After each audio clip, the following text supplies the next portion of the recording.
Rachal, thank you so much for your time. Thank you for taking this time for this quick interview. I know you're busy, but thank you for coming here and taking the time. It is my pleasure to be with you, Ivan. Thank you. I have four questions. The first question is, can you please tell me the name of your company and when you started it? Thank you. My company is Access Education DRC. DRC stands for Democratic Republic of the Congo. That is the country where I'm from. That's where we are based. Of course, we do recruits in other Francophone countries in Africa, but we are based in DR Congo. So we started in 2015, and we've been thriving since then. Okay, brilliant, excellent. And why did you start working with international education? So it's quite a story. I came to the US in 2013 as a Fulbright scholar on a Fulbright scholarship for my master's degree. And when I came on campus, I saw that international students had needs that were not met by the institution. So I started to volunteer helping these students. And then I ended up helping other international students who wanted to, prospective international students who wanted to study in the US be admitted. Then after a year, I got a call from one of my friends at the university who was working there in the international student office. And he said, you know what, we pay people for the job that you're doing because you're doing more, you're bringing us more students than any other people that we're paying. So you should get paid for that. And we want you to start this as a business and we will be paying you moving forward. I said, oh, I didn't know this was a business. I was just helping out. That's how it started. And I got involved into it. And I've been recruiting international students since then, opened an office in Kinshasa and Lubumbashi. And now we have 6 employees, of course, counselors working with us. But then I went into my PhD program and I actually specialize in educational leadership, but my research interest is in international education. That's where actually I've been publishing empirical research in the last few years. So it has become my world, and I love just doing that.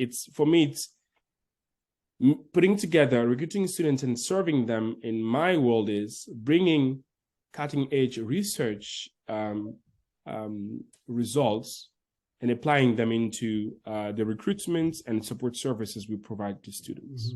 Oh, that's fantastic. What a success story. Wonderful. Wonderful. Oh, thank you very much. Thank you. So you went from a student and then helping people to follow, your path, and then you became a professional in the area. That's incredible.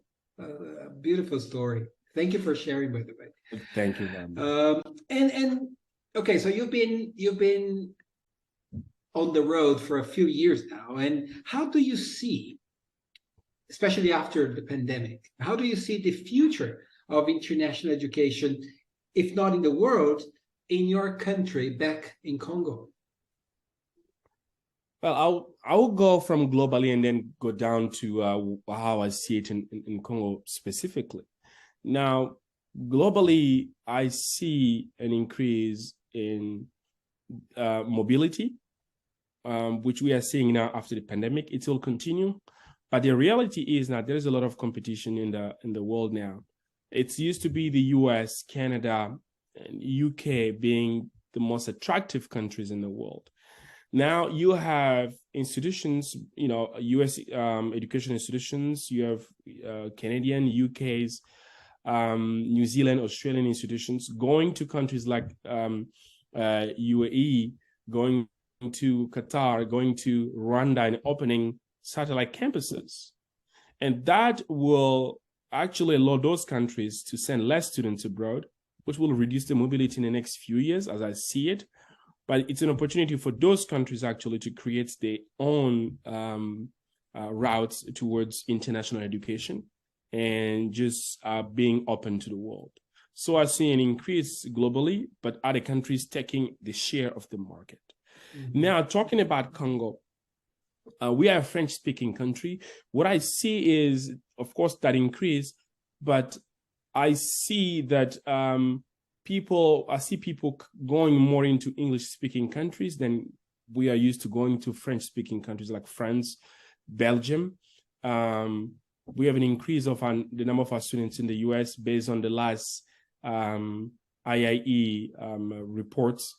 And I see that number to continue. But my goal personally is to make sure that I bring in institutions down there so they can open their own satellite campuses. Okay, all right. So the future is bright for international education then, I guess. Very bright, as people are really investing more, and you have countries now being involved in the process, strategies and policies that govern the field.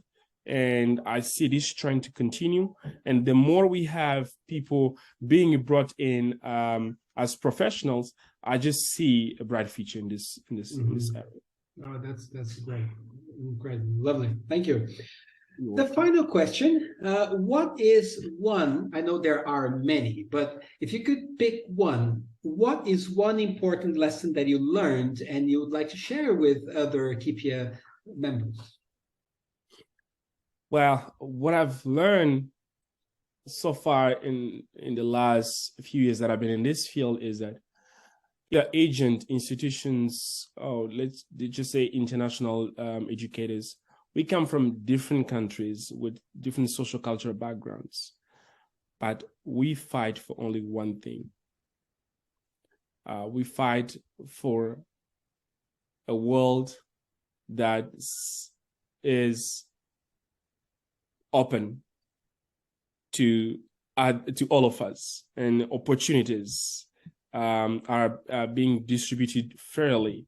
And we strive for a world where our differences do not matter, but we see ourselves are one people, one nation, looking forward to improve understanding between us. And that is beautiful in the sense where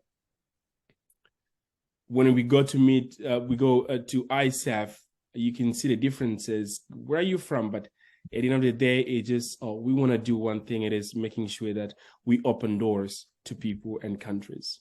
And that's something that I've learned in the last few years that I've been in this world.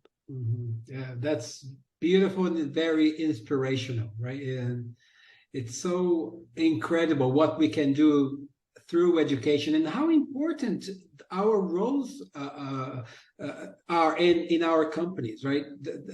I think your metaphor of opening doors is a brilliant one. That's exactly what we do. Exactly. Not only we open doors, but for doors which are already open, we become bridges. We become bridges, which is just amazing, and there's nothing to me more important than that, and waking up in the morning and saying that I'm closing gaps here and there between people, nations, and cultures and backgrounds. You're just closing gaps in all these different areas. So it's just amazing to keep doing that, and I love to continue to do that for as long as I can. Yeah, well, I certainly hope you continue doing this and illuminating people all over the world, because you're such a great professional. Keep strong, keep going. Thank you very much. Thank you, Ivan. Thank you. No, I have to thank you. I'll let you go because as you told me, it's a holiday in the US today. So please go enjoy the time with your family. Thank you so much for your time. It was great. It was a very short but wonderful talk, very enlightening. And I hope I can meet you in person someday. I'd love to meet you in person, Ivan. Thank you very much. Thank you. Thank you. You take care. Bye. You too.